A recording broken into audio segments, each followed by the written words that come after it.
a ticket. Could you have done worse with a black man on the ticket? How will the Democrats go back and make over a Democratic Party? It's going to be new leadership. It's going to be dedicated leadership. And one thing about it, you can't live on the past. You've got to move into the present. And the Democrats are going to have to be real Democrats. Now, the Democrats are in control of the House of Representatives and the Senate. And it's nothing that they can't do if they want to do it. But search the records closely and see what the Democrats have wanted to do in the 70s and 80s for minorities. And speaking of that, I wonder if things are getting worse. Let me share with you a letter that I just received from a student at Central State University. I'm a black Central State University student. Formerly, I was enrolled in a course called Public Opinion. The instructor was Dr. John George. The first 2 weeks of class, Dr. George referred to the black race as blacks. The third week of class, he used the word nigger in reference to blacks. As he used this negative and degrading word, he made direct eye contact with me, then stated, anyway, moving right along, he continues to teach the class. I felt offended and I contacted the department chairperson. I did this for fear of reprisal if I stated my name. When told of the incident, the department chairperson asked me in what context did Dr. George use the word. I told him that Dr. George was reading an article, but I still felt like the word nigger should not be used in the classroom under any circumstances. The department chairperson said, I totally agree with you, young lady. He then told me to keep in contact with him during the semester to let him know how Dr. George was doing. He also told me that he would have a talk with Dr. George about using the word in class, the word nigger. 3 weeks later, in the same class, Dr. George said, I sure hate to use this word, but I just have to. Then he said the word nigger again. After using the word, he said he did not really want to, and he went on with the class. But on October the 20th, Dr. George used the word nigger 3 times consecutively. I could no longer tolerate the use of words like that in class, and I withdrew from his class on October the 21st. Throughout the class, he had stated that people referred to him as a racist and that students walk out of his class and picketed around his office. He bragged about the fact that he's going to declare a South Africa Day and invite a South African to speak on the campus during Independence Day. He commented that many white people feel sorry for black people and will do them favors, but it does not really mean anything because they still consider black people as worth nothing. In a confidential conversation with Dr. George, he told me that only 8% of the blacks that were graduating were educated. Now that happened not in South Africa, but in Central State University. Well, Dr. John George evidently must not have no education, or he must not, and this is my thinking and my thinking alone, have any common, sense. That's the word we would use down in Hoffman, Oklahoma. The clothes closet and the petite salon at 1917 Northeast 24th Street offers unique fashions for those ladies size 5 through 26. The clothes closet is not your typical clothing closet. It is not your typical clothing store or boutique. It specializes in large sizes and styles that you won't find anywhere else. The clothes closet has the right accessories for your special outfit too, like purses, jewelry, hats. You will find your special heads all under one roof. Your special needs, your special beads, yes, your special earrings, your special dress, all at the clothes closet. Open Tuesday from 12 to 7, Wednesdays through Saturdays from 9 a.m. to 7 p.m. That's the clothes closet and petite salon, 1917 Northeast at 24th Street here in Oklahoma City, Oklahoma. As we think of our large number of senior citizens and we are wondering what will happen to them, well, I want you to know that there is a nursing home called a Terrace Gardens Nursing Home and Convalescent Center, located at 1921 Northeast 21st Street in Oklahoma City. It provides a full-time administrative staff available 24 hours a day with an RN on 5 days a week and LPN coverage on all 3 shifts daily. They have a house doctor, office 1 block from the nursing home, provide daily input in addition to weekly visits and around-the-clock call service. Terrace Gardens Dietary Department is supervised by a certified member of the Dietary Managers Association.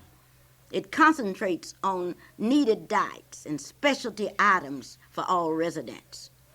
The Activity and Social Service Department offers many different and interesting projects on a daily basis. In addition to special monthly social functions tailored to meet the needs of our residents, many volunteers and church groups assist this department in providing well-rounded activity programs. The housekeeping staff at Terrace Garden takes pride in keeping the rooms, the halls sanitary and clean. The central dining room is cleared directly after every meal. It's clean and it's cleared, and it serves as a lounging area, complete with colored TV with cable and stereo for all to enjoy. All residents' rooms are decorated with coordinated curtains surrounding large picture windows. Personal items are encouraged to create a home-like atmosphere. Each room features a connecting bathroom and individual closets. Private rooms with private baths are also available. Terrace Gardens provide whirlpools, physical therapy, speech therapy, occupational therapy, and a range of motion exercise programs. It has 150 beds of an intermediate care facility. Remember, it's located at 1921 Northeast 21st Street. The administrators will be happy to assist you and your families. The telephone number is 424-1449. Now, Dr. Atkins and Dr. Wallace McLeod are the staff physicians. Mrs. Betty L. Hellinger is the administrator. Patricia Hoban, the office manager. Kim Pack, RN, is the director of nursing. Margaret Jones is a dietary supervisor. Betty Gilmer is a housekeeping supervisor. Dwight McCullough is a maintenance supervisor. Gloria Melton is the activities director, and Marquita McDonald is the social service director. And here's Alicia with the sports. Good evening, ladies and gentlemen. This is Alicia Hildry bringing you the football playoffs. Edmond beat Westmore 24-0. Millwood beat Anadarko 7-6. Bartlesville beat Tulsa, Washington 20-12. Carl Albert beat Chickasha 19-0. Midwest City beat Putnam North 19-14. Dale City beat Lawton 20-14. Ardmore beat Guthrie 42-7. Lawton MacArthur beat Star Spencer 20-6. This is Alicia Hilder bringing you Allstate Insurance. If you ever need any insurance, call Merlin Heldreth at 848-74 or 427-8399. She sells home insurance, auto insurance, and any other kind of insurance you need. Alicia, what is that office telephone number again? 848-7470, and if you want to stop by, you can stop by at 9228 North May Avenue. Congratulations are in order for Mr. and Mrs. Raymond L. Wundick, who's celebrating 25 years of marriage. There will be a big buffet reception in their honor this evening at 6 o'clock. That's at the First Baptist Church of Green Pastures, Oklahoma, located at 4528 North Bosworth in Spencer, Oklahoma. I would like to congratulate Mr. and Mrs. Raymond L. Wundick. Now, that's what I call holding on for 25 years. But remember, with the new administration in, I might have to reopen my marriage counseling services. If I do, my prices will have to go up because the Republicans are in charge, and I want to get up there with that big money. I will probably charge $500 for consultation, but I cannot guarantee anything, but I can guarantee you that I will charge you $500 for consultation. Now, Raymond has been married for 25 years. Raymond, but sometimes people are married 25 years and then get in trouble. But if you have any trouble, remember, Clara, Luper's consultation services will be open, and I will charge you $500. I don't want you to give me a check. Give it to me in cash, C-A-S-H. It's time now to talk about Miss Black, Oklahoma. It's time now to answer some questions. What is the benefit of being in Miss Black, Oklahoma? For 19 years, the pageant has been used for job referrals, scholarship applications, sisterhood fellowship, moral, educational, and emotional support. The love, respect, admiration, and love of the Miss Black, Oklahoma staff and supporters continues after the pageant ends. The pageant offers a platform where beauty, charm, poise, personality, intellect, dignity, courage, and elegance can be shown on the stage and on TV. Another benefit of the pageant is the wealth of networking that is done between the contestants of the past and the present. During the past 19 years, the state pageant has given away over $100,000 in scholarships, trips, prizes, meals, tours, clothes, and so on. The prizes awarded to Miss Black Oklahoma varies from year to year. For example, 1989 scholarships and prizes, that would be a Phillips Petroleum Scholarship, All-State Foundation Scholarship, Seward Anderson Scholarship, scholarships from various colleges and universities, a free trip with all expenses paid to the NAACP National Convention in Detroit, Michigan, and other prizes. Now, you want to know what are the qualifications? You must be 18 by December 1989. Now, I want you to understand that. You must be 18 by December 1989, and you cannot be over 25 years old. For further information, please contact me at 424-3949, and those of you that are out of town, you may write Clara Luper, Post Office Box 14099, here in Oklahoma City, Oklahoma. I will be having a very distinguished guest with me today during my guest period, and that will be the Honorable Mr. Henry Roth, Jr. Be sure and stay tuned. Sometimes we have to report stories that we don't like to report. But in order to be honest, you must tell it like it happened. This is a sad moment in the history of those that have supported the AFT of Oklahoma City, Oklahoma. Some years ago, we went into AFT because we thought we were going into a union that would be fair and square with us. It might still be true, but let me give you the facts where you can deal with it yourselves. At the AFT office, we have a beautiful black young lady named Marilyn Atkinson, who has worked and who has promoted the ideas and the purposes of AFT. In fact, she has kept it together in spite of, because there were many people that didn't want to pay AFT dues. And it was a voice of a Marilyn Atkinson crying out, let's make it, let's go. When you do your job well, you are noticed nationally. Marilyn Atkinson was noticed nationally and was invited to San Francisco to help put together an AFT program out there.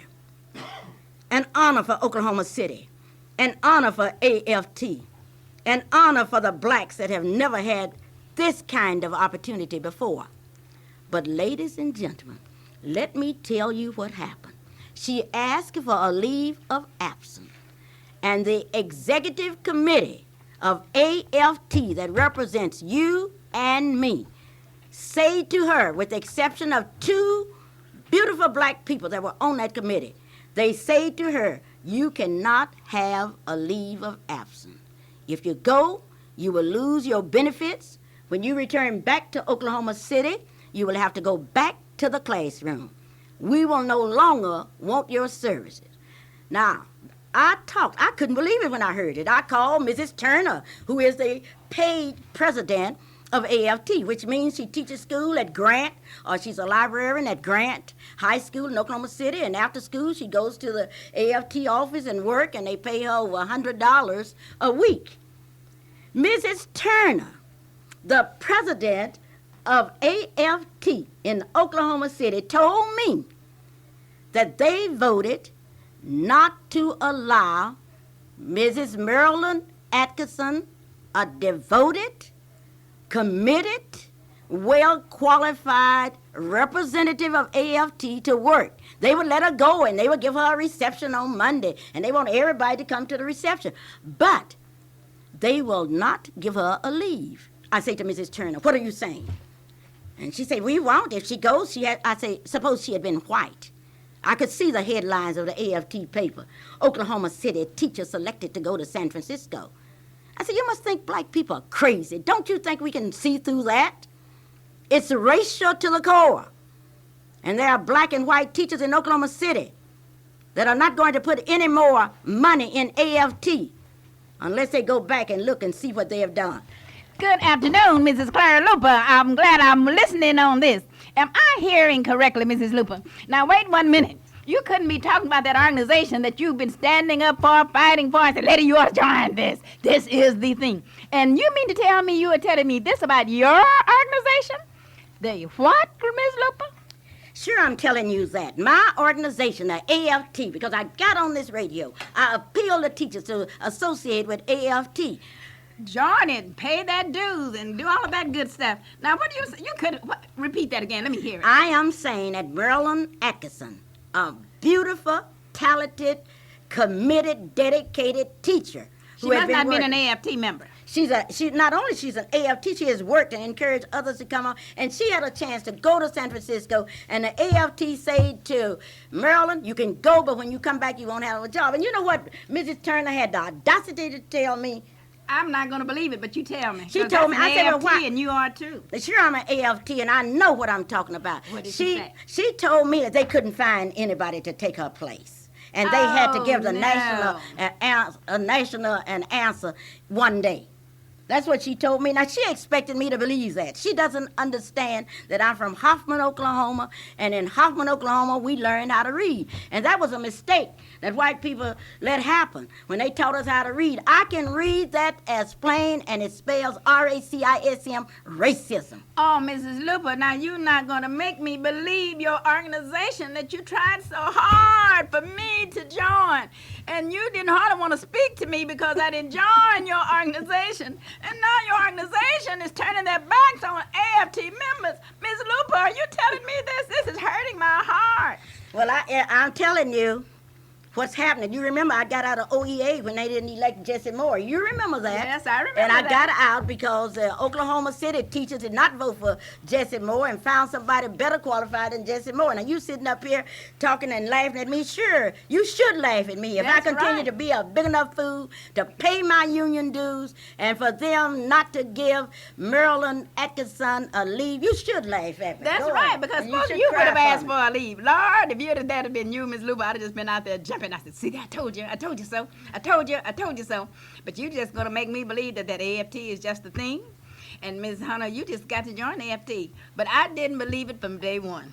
And now you're going to tell me that your favorite organization, your organization that you've been over backwards and talked with all of my friends That's to right, get 'cause you in know- the AFT. I want to That's say right. Ms. Davis, you know. And you just kind of fell out with us, kind of lost friendship because we didn't join your notable organization. And now you're telling me about this grand organization. What are you saying, Mr. Luper? Tell me I again. am saying that the executive board of the AFT voted not to give Marilyn Atkinson a leave. Now, here's a black woman that has a chance to go to San Francisco where she can certainly increase her knowledge of union activities and bring back something to the office in Oklahoma City. And here is Mrs. Turner.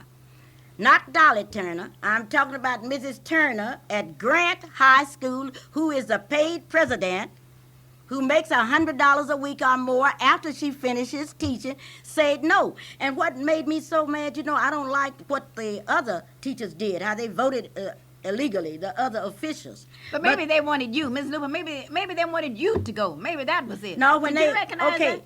I am a part of Marilyn Atkinson. And what happened to Marilyn Atkinson will happen to any black person that try to move ahead. And I'm going to send a message to the AFT Executive Board. They need to call an emergency meeting and rescind their action.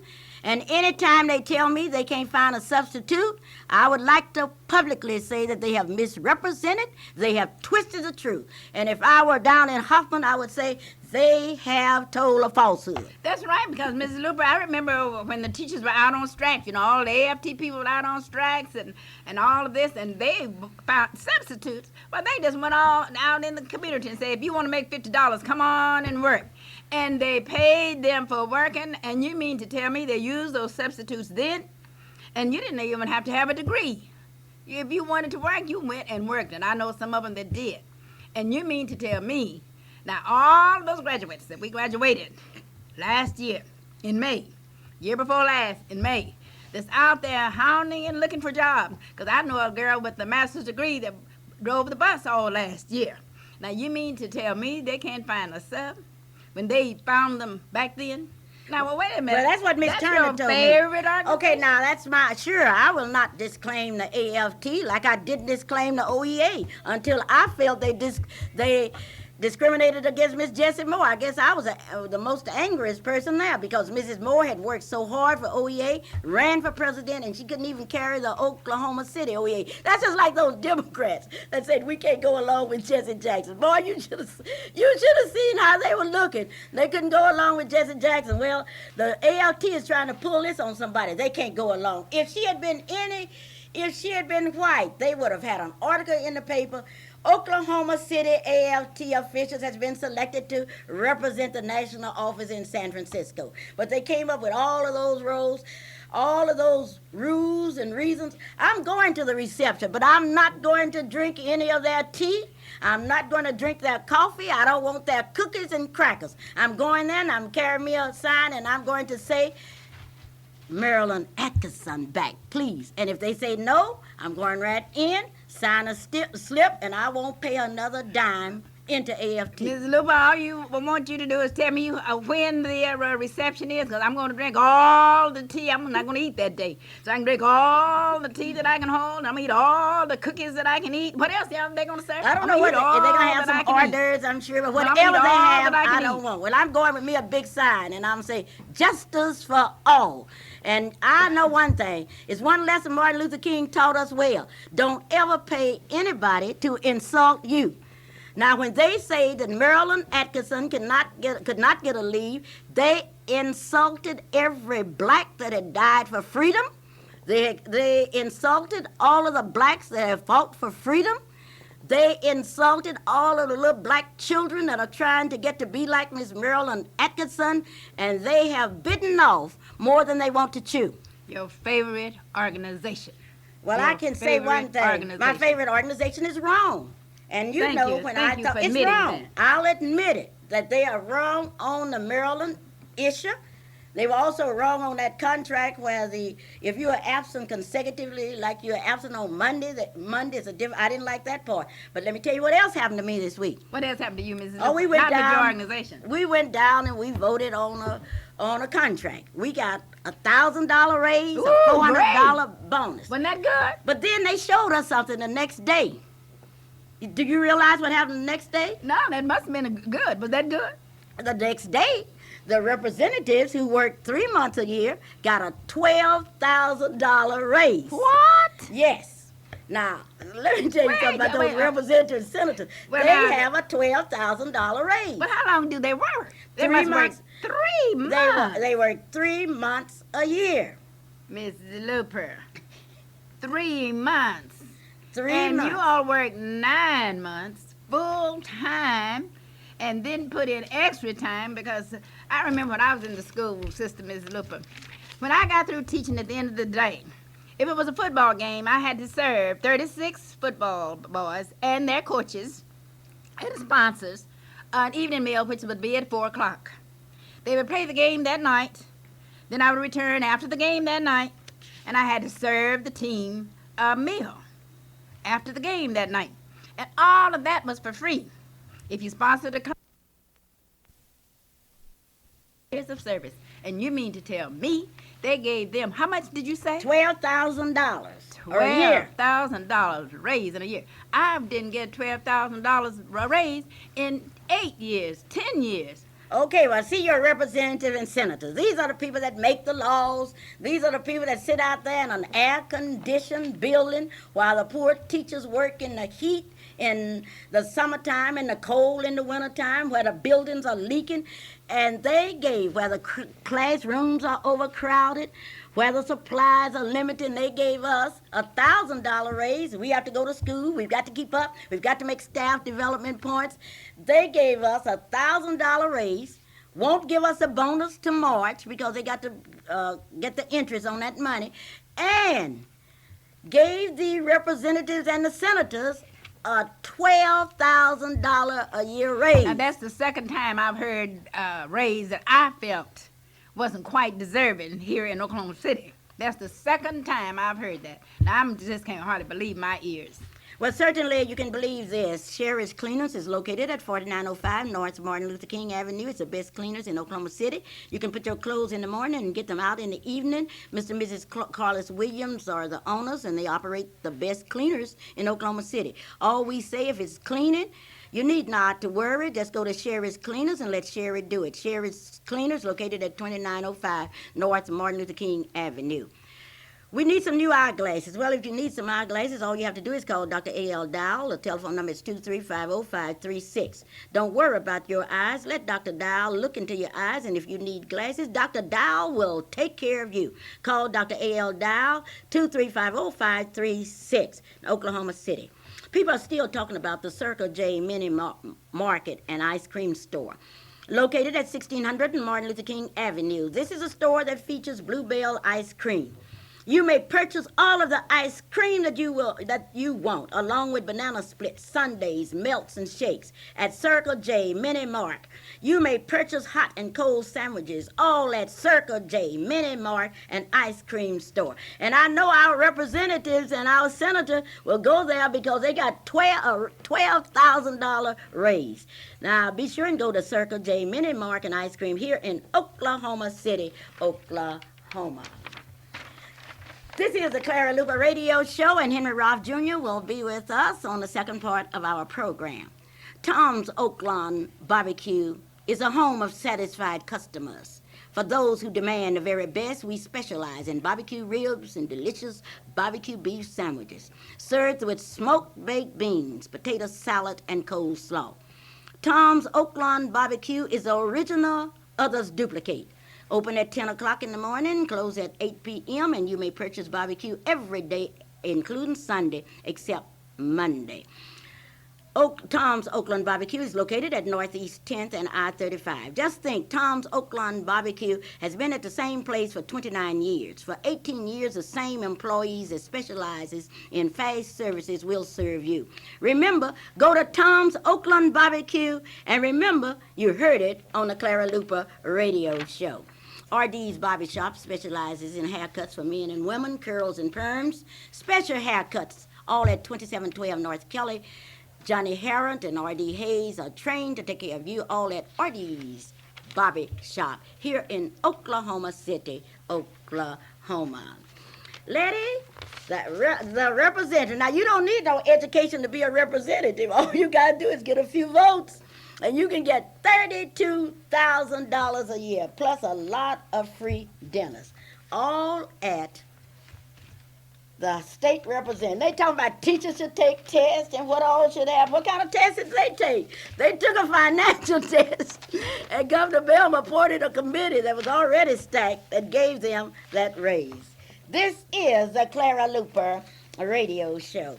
Lady, last week I had the opportunity to speak at the Muskogee Optimist Club's Youth Appreciation Week. It was a program, and I think I became the first black to speak. When I arrived in Muskogee, there were about 300 whites that were standing. It was at the Civic Center, and they were standing. And when my husband and I walked up there, and we were sure black, and boy, they began looking at us, and we just walked over and started talking to them. We talked all the way around, and finally they came and got me and escorted me to the front of the line. It was something to behold. They honored the top students in the Muskogee County area. That's in Hilldale, Muskogee High School and Muskogee High School. And it was really something. They gave me a standing ovation that was out of sight, Letty. Well, I bet they did. Now, you said this Youth Appreciation banquet, or this banquet program, it was in Muskogee, and it was for the top, what? It was the top honor students, and they gave those students some money. It was really out of sight. They're one of our distinguished students. A.C. Richardson is a member of the Optimists. They have 2 black members in Muskogee, Oklahoma. Lady, you know what I say when I first got up there? What was your I top? told them that I used to live in Muskogee in the summers with my uncle, Mr. Abbott Rivers, and that he would show us how to point at white folks. We couldn't even talk. We couldn't talk to them. We just point at them sometime when they paid. And so I say, things have really changed. For example, some years ago, I used to come here and point at white folks, and looking out here, all of you white folks are paid to hear me speak. Boy, they really did laugh. But I gave them a speech that they gave me a standing. I'm sure you did. I gave them a speech. They gave me a standing ovation, and I really felt good as those parents came up and said, "I just want to take a picture with Mrs. Luper," and the kids came up. It was just something to remember. So it wasn't pointing now, and now you were at the hugging stage, right? Oh, I'm at the hugging Right. stage. That's I'm moving great. on. I'm up. glad we moving up. We are moving on up in Muskogee, but we are moving back with that AFT, and I want everybody to know it.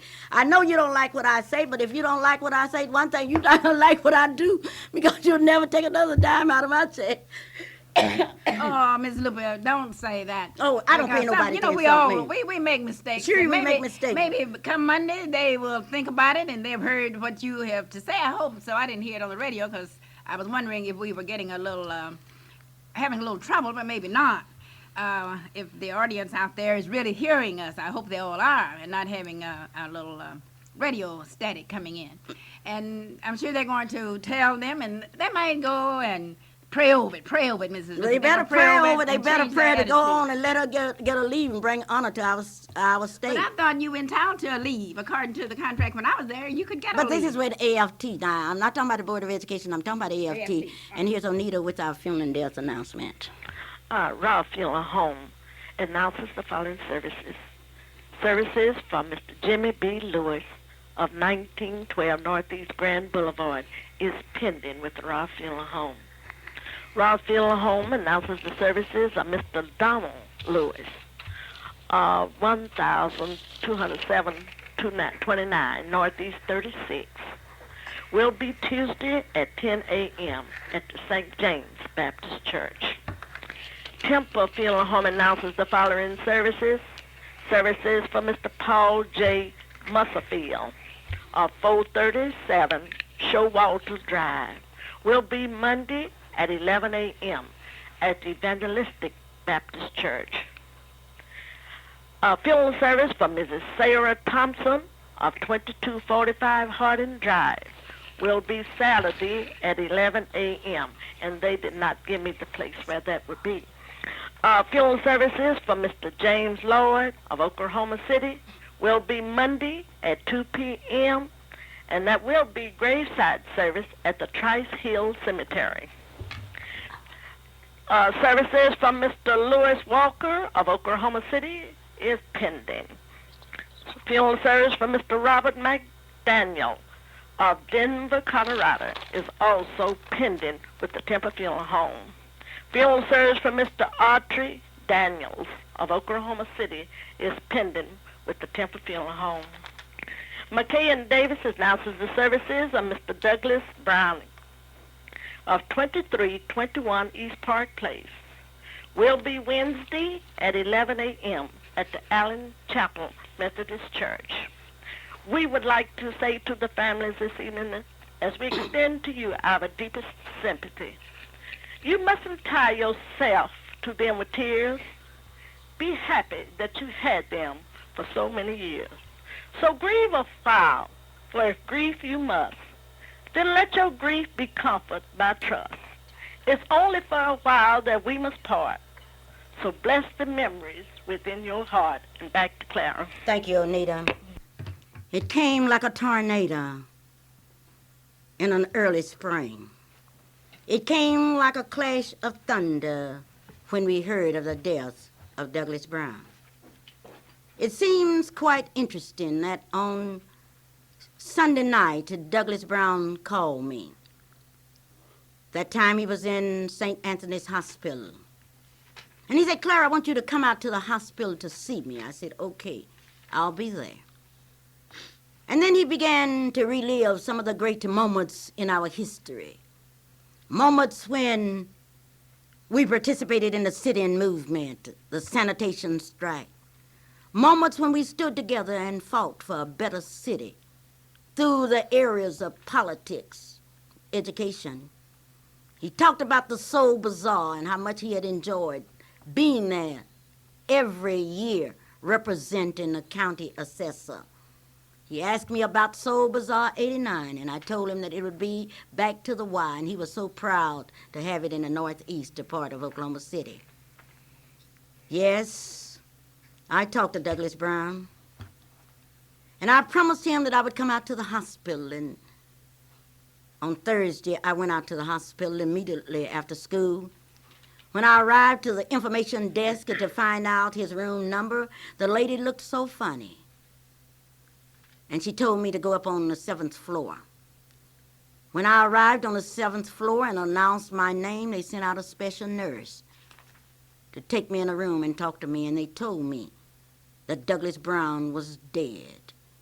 He had died earlier that morning. Douglas Brown, born in Yuma, Arizona, coming to Oklahoma during World War II with an MP, falling in love with Oklahoma, staying in Oklahoma. And then he became a police officer and served with dignity and honesty. Then he retired from the police department, and he worked, becoming the first deputy assessor of color in Oklahoma, and stayed there until his health stopped him from working. He worked with the NACP, the Urban League. He was a president for 25 years of the Mystic 26, setting a record. He sponsored Little League baseball teams. They called him the king of the Lions Club. He was a master appraiser, becoming the first of his race. Yes, his name was Douglas Brown, a devoted husband. Listen to Jean as she talks about her husband, as she talks about the happy years they spent together and their dedication. Douglas Brown had 2 sons, John and Michael.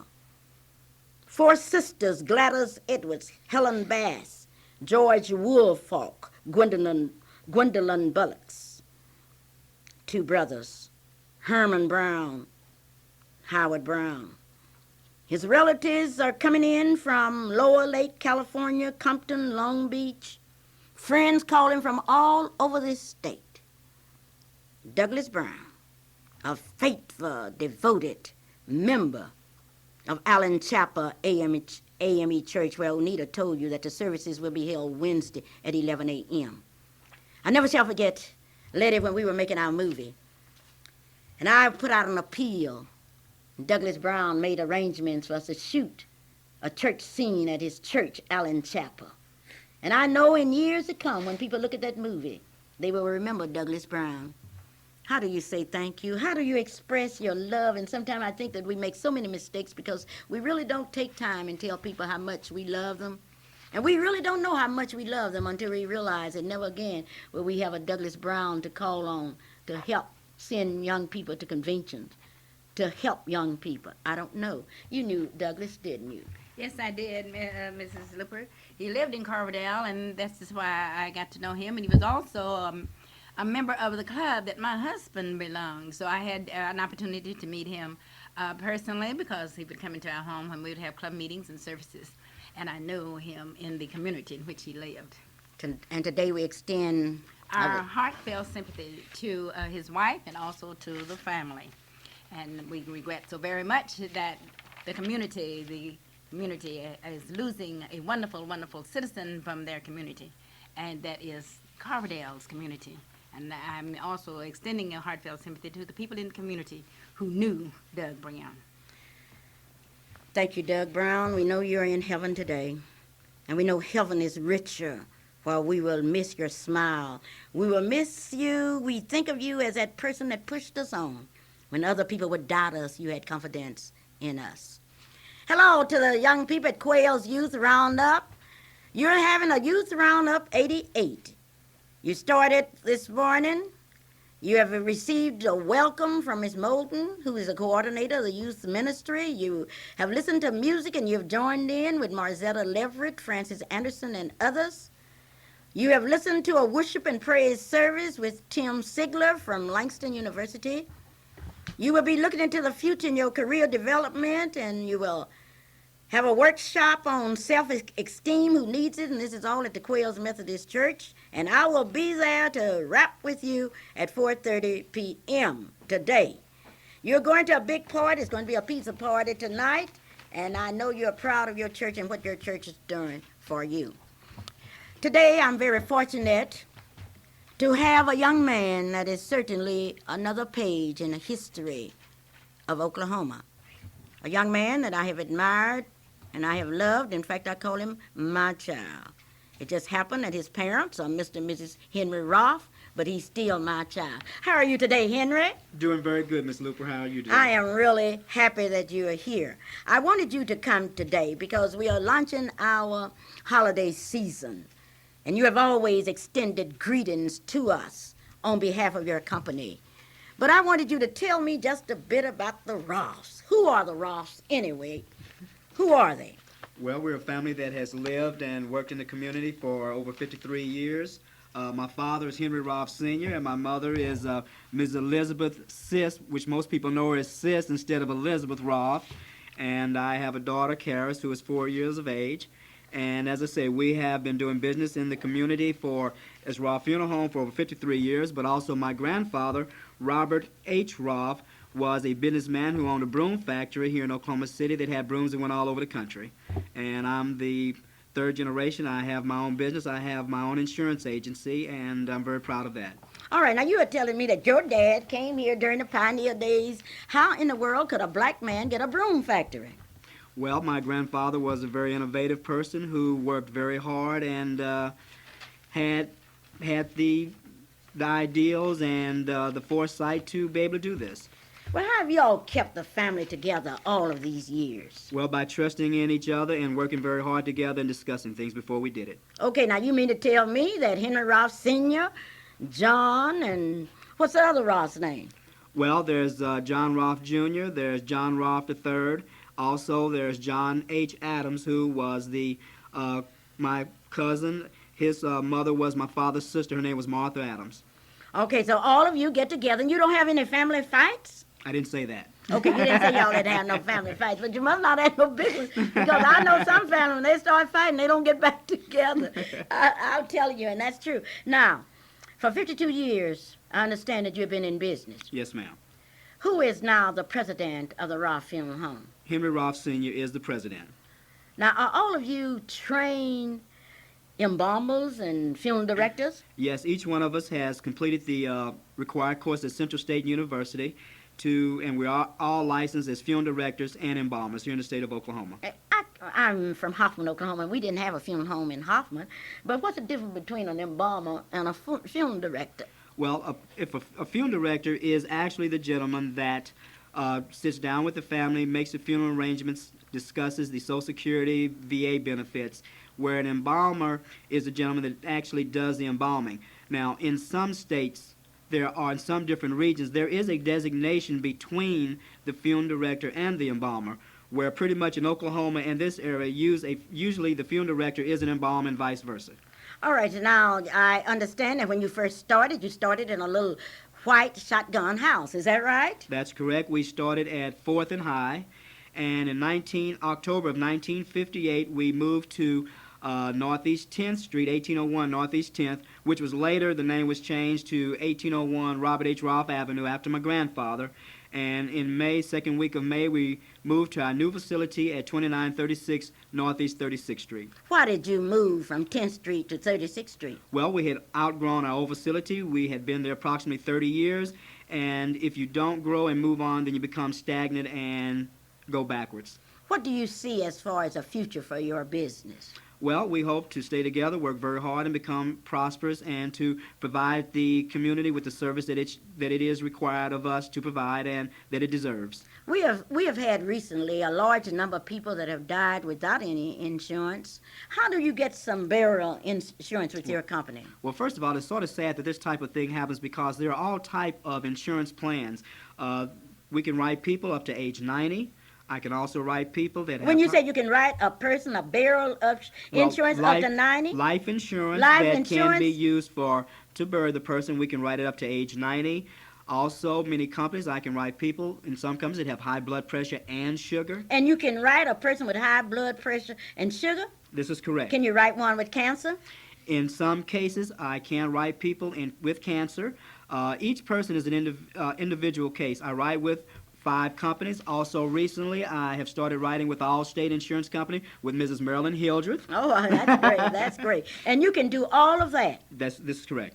How can people get in contact with you? Because it doesn't make sense. We've had people dying and people wondering, how can we get some money? And I know if I were in the funeral business, my experience with loaning money, because once I loan somebody some money, they're going to fall out with me eventually. But if you would bury a person, you probably never would see the other people again. Well, how can we get in contact with you? If someone is interested, they can call and ask for me, Henry Roth Jr., or just ask for Henry Jr. at 424-1052 or 424-4136, and I will be very happy to speak with them, and I'm sure in 99% of the cases I can come up with something to help them. To help them. 99% of the case. Yes, ma'am. Ladies and gentlemen, now let's talk business. There are some things we've got to do. Now, you have appointments to keep, but there's one you don't have no judgment on whether you can get, and that's death. And when you die, the state say you got to be buried. Now, if you were in one tribe in Africa, if you would kill someone, they would tie that person to your back, and you would have to walk around with that person. But in this country, you have to be buried. And you are telling my radio audience that you can write a burial insurance up to age 90? This is correct. I have a couple of companies that I can do this. Also, I recently attended a conference in OCC, Oklahoma Christian College, Friday, for a company that a family can select their casket, can pay for the casket, and have it guaranteed at that price in the future. And it is a very good plan. Oh, and it will not go up. It will not go, well, there would be funds enough to cover whatever they previously selected in the future. I think I want that, but when I die, I sure don't want y'all to take me to the back of the church. I want y'all to make everybody to walk in front of the church and look at me, because I'm going to be laying up there just laughing away. It'd be so funny. It would be so funny to just watch everybody walk up. Don't take me out of church. You hear me, Henry Roth Jr.? Okay, I hear you. Okay, this is a Clara Luper radio show, and today I'm talking to Henry Roth Jr., and I know you would like to say a special hello and a special thanks. I know you've been through one of the ordeals of your life, and I would like to congratulate you for being a great husband. And I would certainly like to take this moment and let you thank all of the people that have been so kind to you. I would like to thank everybody in the community for the prayers and thoughts that I had during the passing of my wife. And I would like to extend season's greetings to everyone and hope that you will have a happy and prosperous and full life. And again, I would like to thank all the people in the community for their prayers and the kindness that was extended to me during my time of sorrow. Well, thank you so very kindly, and I was so proud of you the Sunday that you stood up in church and thanked your church. Thank you for being my guest today. Thank you, Mrs. Luper. Holiday greetings are now being extended to you by your friend Robert Gates and Willie, your friends Robert Gates and Willie Gamba at the Gates Barbershop, located at 2609 North Martin Luther King Avenue. Mr. Gates has been with you all of these years, and Letty smiles every time I say Robert Gates. Oh, yes, I'm going to tell you something about Robert Gates that maybe you do not know, Mrs. Luper. On not tomorrow, Sunday, but for Sunday week, Mr. Gates is going to be on my program at my church, and you're going to have to come out What and is he hear going to do? What is he going to do? He's going to sing, Mrs. Luper. Can you Mr. Gates believe going that? to sing? Yes, he is. He's Well, going to unless sing. is he really